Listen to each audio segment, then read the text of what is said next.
So it turns out that I'm not allowed to fly in the park, which is okay, not a very big surprise. They said not allowed without permission, so fair enough. I actually didn't know that. But this is the thing, right? So the fact that I am not diving that huge thing is probably the difference between a friendly, sorry, get out kind of brush off and something a lot worse. The other thing is I'm always polite, right? So when guys come up and say you can't fly, I'm like, cool, pack up, on we go. The other thing is all the safety precautions I have taken. So even though I'm maybe not supposed to be flying here, I will point out that, you know, I'm pretty low altitude for one, but for two, there's like no people around. So I reconned pretty good before I flew the spots, but also while I was flying between packs, you look around, and even during packs, you look around. I had one or two guys maybe wandering through the spot where I was flying. I can see them, I go away, no problem. So basically I'm, you know, not very far above building altitude and just doing my thing. The only risk is really to me and my mostly my quad, right? But I really think the fact that I approach it like that, instead of like going all crazy and diving all the things, you know, when it comes to getting kicked out, shall we say, or politely asked to leave, because let's face it, the guy's really polite, quite a lot of it is on you, really, to react politely. But also, you know, if you're not really bothering anyone and they kind of want you to go away, that's cool. They usually don't make a big deal. They just politely say, ah, sorry, don't fly. It would be a whole different thing if I was here and there's people around and it's crowded and I'm doing like, you know, going up into the friggin' atmosphere and whatnot, which that I know I'm not supposed to do, so obviously not doing that. It does mean that I have to leave this beautiful building totally unflown, but then I gotta ask, right? Like, yeah, it would be cool to, you know, show off for internet bragging rights, but really, is it worth it? Is that what I'm all about? I'm not, man. I'm here because I like to fly stuff for fun, basically. And, you know, if I'm putting myself into sketchy territory, that's not fun. There's a difference between kind of pushing it a bit and taking a chance and basically being balls out, knowingly reckless. And the latter is something that I go through a lot of trouble to not do. Like, even coming to a park and flying all this stuff, it's kind of a rarity. This is a pretty interesting spot. The other thing is I wouldn't come here if I hadn't already practiced the moves a billion times and had a pretty decent level of confidence with my gear. So these are new frames, new cam tilts, so there's a lot of new things, but I spent probably 2 weekends breaking myself in on the new setup over, you know, trees, bandos and stuff like that, so I'm pretty confident with it.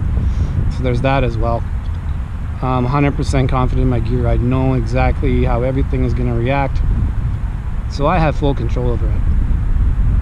But really, it's like a judgment call, I guess. I'm happy I tried. Sometimes you got to try, but you also got to know when to kind of walk away, right?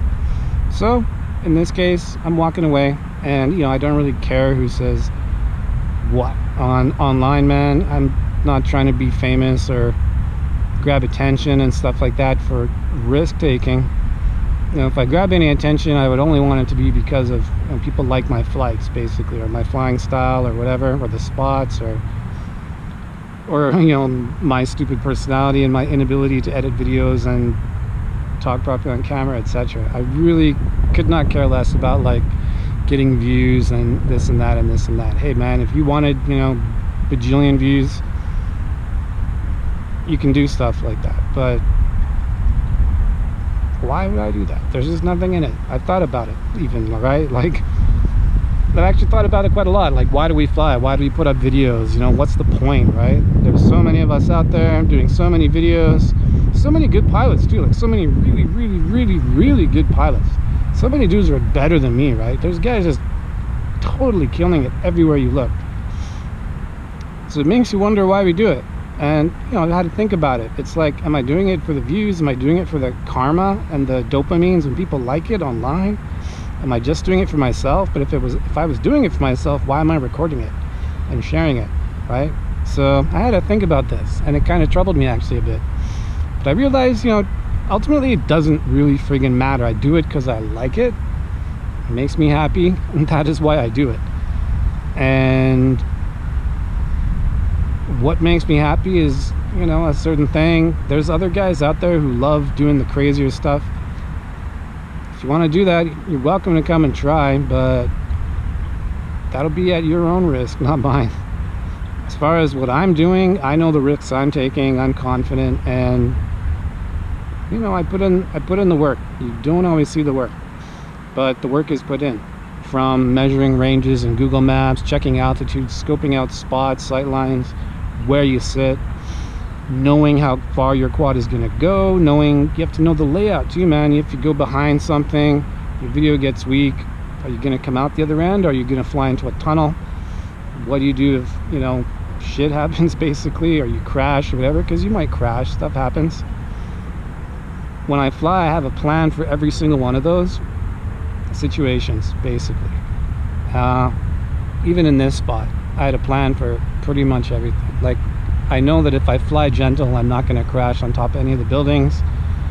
If that fails, I have turtle mode, but I would have had to have really gotten the line very, very, very wrong. If turtle mode fails, I have my poker stick, and if that fails, I can ask for help from the guys in the park. And if that fails, I lose the quad, and I go in fully aware and knowing that, so there's no surprises. It's not like I show up and then get all pissed off and my quad doesn't work or something, or I crash or something happens. I know exactly what I'm doing. I've practiced similar kinds of flying a lot, and you know, I'm not flying as crazy as I could. You're always leaving a little bit of margin for what if. That's how I do it, you know. And ideally I'll build up maybe over a few packs and get a little better and push it a little more, but there is always that margin for me. Other guys maybe not so much. Depends on the spot too, right? If I was in a, you know, empty forest or whatever, one of these other spots I've flown, maybe I don't care and I'll be trashing it into trees left, right, and center. But when I'm in a spot like this where it's kind of like a public spot, and you know, you leave that margin. That's how I do it. Look, it's for my benefit, and it's for also the benefit of the park guys. I don't want to be creating any negative vibes or bad opinions, just as much as I don't want to be losing my quad or ruining my day because I screwed up because I didn't think things through. Like, you know, if I screw up, it's on me, and I totally own that. That's pretty much it. But yeah, there's just rant over. Gotta get out of here now. Light's going anyways, and I can't fly in the park, so that's a wrap.